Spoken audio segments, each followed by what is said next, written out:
नमस्कार, आप देख रहे हैं जनता मीडिया राजस्थान न्यूज और मैं हूं आपके साथ ज्योतिका। आइए रुक करते हैं खबर की ओर।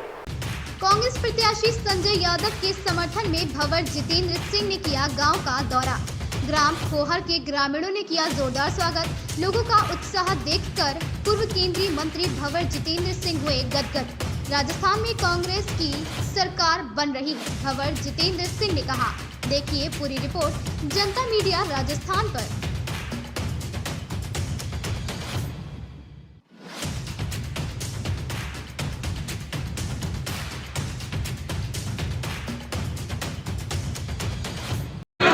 सब जनता को याद है महंगाई रात के 10 गारंटी दी थी वो पूरी करी। उसके बाद कई अस्पताल बन रहे हैं, कई हाईवे बन रहे हैं, कई स्टेशन बन रही है, कई जिले बन रहे हैं। तो ये काम करके हमने दिखाए। और दूसरी तरफ वो देखते हैं कि दूसरी जो पार्टी है जिसके 10 साल केंद्र में सरकार चल रही है और पिछली भी सरकार थी वो महंगाई लेके आई है। जो बड़े बड़े वादे करे थे, 15 लाख के वादे करे थे, महंगाई कम करेंगे, डॉलर को रेट करेंगे, पेट्रोल डीजल के दाम कम करेंगे, भारत को विश्व गुरु बनाएंगे, वो एक भी पूरा नहीं हुआ। झूठ का पुरंदा लेकर वो चल रहा है। बहुत साहब, पूरे राजस्थान में तिजारा की सीट सबसे ज्यादा नजर रखी जा रही है। वहाँ पे हिंदू मुसलमान भी है, भारत पाकिस्तान भी है, मंदिर मस्जिद भी है। क्या लगता है आपको कि वहाँ का चुनाव कैसा है? बहुत मुझे पीड़ा होती है, दुख होता है जब राजनीतिक स्तर इतना नीचे गिर चुका है सिर्फ वोटों के लिए। देखिए हमारा भाईचारा बना रहे, अपनी बिरादरी रहती है हमारे देश के अंदर। सब धर्म के लोग रहते हैं, बिरादरी के लोग रहते हैं, जाति के लोग रहते हैं, अलग क्षेत्रों में। जब राजनीतिक वोट लेने के लिए कोई बुलडोजर चला रहा है, कोई मस्जिद तोड़ रहा है, कोई गुरुद्वारा तोड़ रहा है, ये बात दर्शाता है कि उनके पास कुछ नहीं है। ये सिर्फ धर्म को इस्तेमाल करके, जाति को इस्तेमाल करके चुनाव लड़ना चाहते हैं। उससे किसी का पेट नहीं भरता है, किसी के 2 रोटी नहीं मिलती है घर पर। तो ये जनता ने ये सब देखकर इनका असली चेहरा देख लिया है और जनता इनको सीधा रवाना करने वाली है। और साहब करण सिंह जी कह रहे हैं आखिर कांग्रेस अलवर फूल बाग तक सिमट के रह गई, जिन्होंने इस्तीफा दिया है कांग्रेस को, करण सिंह जी ने। देखिए मैं तो निवेदन ये करूँगा, करण सिंह जी हमारे बहुत ही वरिष्ठ नेता हैं, हमारे बहुत ही नज़दीक हैं मेरे। उसके बारे में मैं कोई टिप्पणी नहीं करना चाहूँगा। देखिए जो भी टिकट दिए जाते हैं वो सर्वे के हिसाब से, जहाँ तक उनको राज साहब को उनका बहुत ही नज़दीकी और उनका बिल्कुल एक तरफ मुझे घर जैसा एक व्यक्ति बस्ती राम जी ने जहाँ तक टिकट देने की बात की, वो कभी भी नहीं हो सकता था, क्योंकि पिछली बार जब उनको टिकट दिया था उनकी जमानत जब्त हो गई, तो सर्वे के अंदर उनका नाम ही नहीं था। तो ये बात डॉक्टर साहब को भी समझनी है। बाकी डॉक्टर साहब हमारे परिवार के सदस्य हैं, हम सब कांग्रेस पार्टी के अंदर डॉक्टर साहब और हम सब मिलकर लड़ाई लड़ेंगे। आपने बस्ती राम जी का नाम लिया, वो सार्वजनिक रूप से कहते कि भंवर साहब मेरी राजनीतिक हत्या करना चाहते हैं।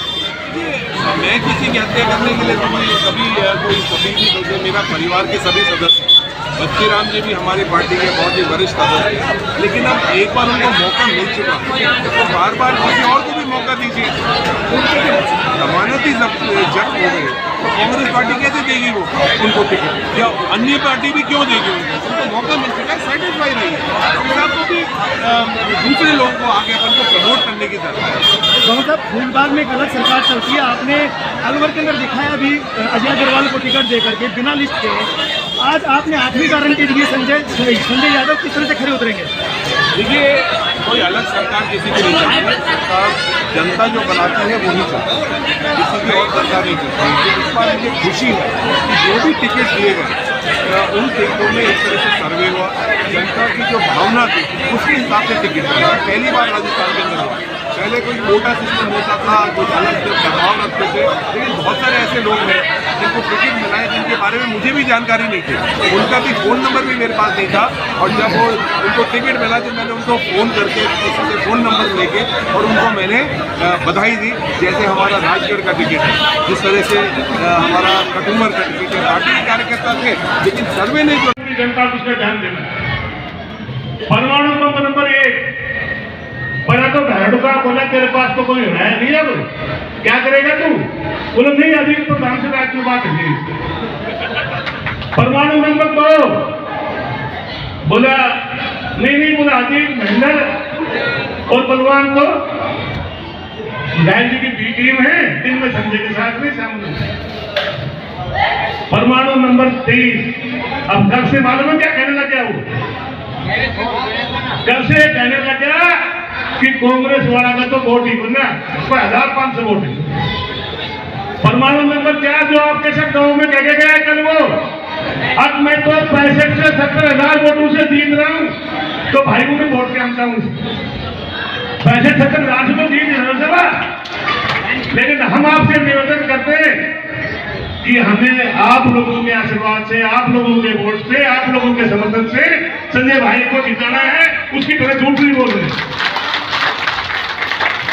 मैं बहुत बड़े नेता हमारे बीच में आए हुए हैं, मैं यही अपील करने के लिए आया था कि केवल थोड़ी देर में झूठ आओगी, पता कब के कैसी झूठ आ जाए मेरे बड़े भाई साहब की। आपको उस झूठ से बचना है, और जितना ज्यादा वोटों से हराएंगे हम, जितने ज्यादा वोटों से हराएंगे, उतनी बार बहरोड की तरफ उतनी दूर से मुंह नहीं करेंगे दोबारा। ये मैं आपसे वादा करता हूँ, कभी भी बहरोड की तरफ। धन्यवाद। राम राम, जय हिंद। साथियों, पिछले 5 साल से कांग्रेस की सरकार है। कांग्रेस की सरकार ने अपनी बात बहुत ऐतिहासिक काम किए हैं। हाँ, कितनी अच्छी व्यवस्था की गांव के लोगों ने, लागे गांव की तरफ से लगाए। 5 साल से कांग्रेस की सरकार ने ऐतिहासिक काम किए। सबसे बड़ा काम किया, 25 लाख तक का फ्री का इलाज सब लोगों को मिल रहा है। इसके अलावा 1,000 रुपए मिनिमम पेंशन कर दी, 100 यूनिट घर की बिजली फ्री कर दी, 2,000 यूनिट कुओं की बिजली फ्री कर दी, 500 रुपए में सिलेंडर कर दिया, 2 पशुओं का बीमा कर दिया, और सबसे ज्यादा अगर किसी को फायदा किया, हमारे नौजवान साथी हैं जो सरकारी नौकरियों में थे, वापिस OPS लागू कर दिया। अब उनको पेंशन मिलेगी। काम करने में तो सरकार ने कोई कसर नहीं छोड़ी, और काम के नाम पे कांग्रेस को वोट भी मिलना चाहिए। परंतु बाबा साहब, अब की बार ये बहरोड का चुनाव राजनीतिक पार्टियों का चुनाव नहीं रहा। ये बहरोड का चुनाव बहरोड के स्वाभिमान का चुनाव है। ये चुनाव बहरोड से भारी लोगों को भगाने का चुनाव है, और ये चुनाव अपने लोगों को बनाने का चुनाव है। पिछले 30 साल से 1993 में आदरणीय शिवराज सिंह यादव जी यहाँ से लोकल विधायक बने थे।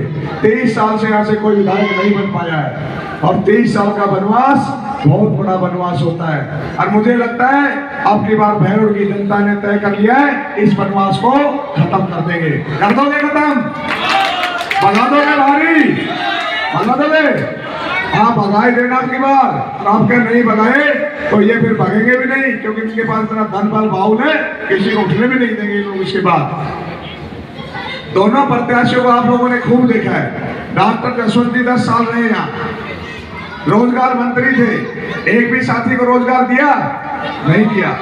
अहंकार चरम स्थिति पे था उनके ऊपर। और अब 5 साल हमने बलजीत यादव जी को देखा, उनकी भी यही हालात थी। अगर आ गया, राजनीति सेवा के लिए बनती है, परंतु हमारे यहाँ लोगों ने इलाज के लिए राजनीति कर ली। इस प्रकार का माहौल पैदा कर दिया इन लोगों ने। मैं तो ये कहता हूँ, आप लोगों ने अगर मौका दिया तो मैं तो इनकी तरह गंदी राजनीति कभी नहीं करूंगा। गाली गलौज की, मारपीट की कभी राजनीति करूंगा ही नहीं, क्योंकि मेरे ऐसे संस्कार नहीं है। मुझे मेरे परिवार ने, समाज ने, मेरी पार्टी ने मुझे ऐसे संस्कार नहीं दिए मैं इस प्रकार की राजनीति करूं। मैं मुद्दों की राजनीति करूंगा। यहाँ पर बहुत सारी समस्याएं हैं, पानी की समस्या है, रोजगार की समस्या है, अपराध बढ़ता जा रहा है, नशा बढ़ता जा रहा है, भ्रष्टाचार बढ़ता जा रहा है। इन सब मुद्दों पे काम करने की जरूरत है। अब इन लोगों ने तो माहौल खराब करने के लिए बहुत सारी चीजें उत्पन्न कर दी। अब डॉक्टर जसवंत जी चौपालों पे आके कहते, साहब अगर बलजीत यादव 10 पेटेदारों की बांटेगा तो मैं 100 बांटूंगा, और वो 100 गुंडे लाएगा तो मैं 1000 गुंडे लाऊंगा। अब एक बात बताओ, कोई युद्ध थोड़ी हो रहा है, 1000 गुंडे लाएंगे। हर चौपाल में क्या है? क्यों हमारे बहरोड का माहौल खराब करना चाहते हो आप लोग? केवल आप एक छोटा सा स्वाद आप MLA बनने के लिए पूरे बहरोड का माहौल खराब करना चाहते हो। हम तो शांति प्रिय लोग, शांति से रहना चाहते हैं। पहले ही हमारे अपराध बहुत ज्यादा बढ़ गया है। इस प्रकार की भावनाएं उनके अंदर है। मैं तो कहता हूं कभी भी मैं इस प्रकार की द्वेषपूर्ण भावना की राजनीति नहीं करूंगा। आज हमारे सरकारी कर्मचारियों के हालात ये है, हम चुनाव से पहले उनके पास कोई भी राजनीतिक लोग चले जाते थे, वो बेचारे डरे रहते थे। अगर कहीं बलजीत यादव के लोगों ने देख लिया, बता दिया, तो यहाँ से उठा के बाढ़ में ट्रांसफर कर देंगे। इस गांव में भी बहुत सारे हमारे साथी कर्मचारी होंगे। मैं इस मंच के माध्यम से कहता हूँ, कोई भी सरकारी कर्मचारी भाई मुझे वोट दे या नहीं दे, कांग्रेस की सरकार बन रही है, हम उसका यहाँ से एक भी व्यक्ति का बाहर ट्रांसफर नहीं करेंगे। विश्वास दिला के चाहता हूँ आप लोगों को।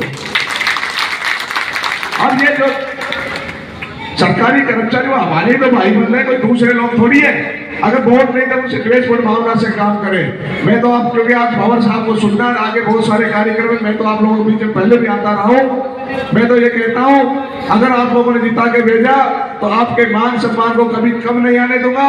हमेशा आपके मान सम्मान को आगे बढ़ाने का काम करूंगा। जब भी आप लोग याद करेंगे, सुख में, दुख में, अच्छे में, बुरे में, आप लोगों के बीच में हाजिर रहूंगा। और मैं ये कहता हूँ, ये चुनाव बहुत बड़ा चुनाव है, क्षेत्र लंबा है। मैं हो सकता है व्यक्तिगत रूप से आप लोगों के पास नहीं पूछ रहा हूँ, तो कोई भाई ये मत सोचना अभी मेरे पास नहीं आया, उसके पास चला गया। ये संजय यादव का चुनाव नहीं है। अब की बार संजय यादव तो पुतला मात्र है। ये चुनाव भैरव की 36 बिरादरी का चुनाव है। 36 बिरादरी चुनाव लड़ रही है। अब की बार भैरव की जनता का चुनाव है। और मैं एक लास्ट बात करके अपनी बात को खत्म करता हूँ, क्योंकि चुनाव के दौरान कोई भी आपस में भाईचारा खराब मत करना, क्योंकि ये नेता आप लोगों को बैठाएंगे, उकसाएंगे, इधर उधर की बातें करेंगे। इसलिए मैं आप लोगों से कहता हूँ, आपका जिसके ऊपर आशीर्वाद होगा वो एमएलए बन जाएगा, नहीं आशीर्वाद होगा तो नहीं बनेगा। आज कोई एमएलए नहीं बनता तो आगे बन सकता है, परंतु एक बार ये भाईचारा टूट गया तो ये भाईचारा कभी दोबारा नहीं बनेगा। चुनाव के बाद हम सब लोगों को सामाजिक रूप से एक साथ बैठना पड़ता है, सामाजिक निर्णय लेने पड़ते हैं। तो कोई भी चुनाव के दौरान ऐसी घटना मत करना जिससे हम लोग आपस में आंख से आंख मिला के बात नहीं कर सके। तो सब भाईचारे, प्रेम से वोट डालना, प्यार मोहब्बत से सबको रहना, ये मेरा विशेष आग्रह आप लोगों से। आप लोगों ने इतना मान और सम्मान दिया, इसके लिए मैं आप लोगों का बहुत बहुत आभारी हूँ, बहुत बहुत आभार व्यक्त करता हूँ। इस खबर में बस इतना ही। बने रहिए जनता मीडिया राजस्थान न्यूज के साथ।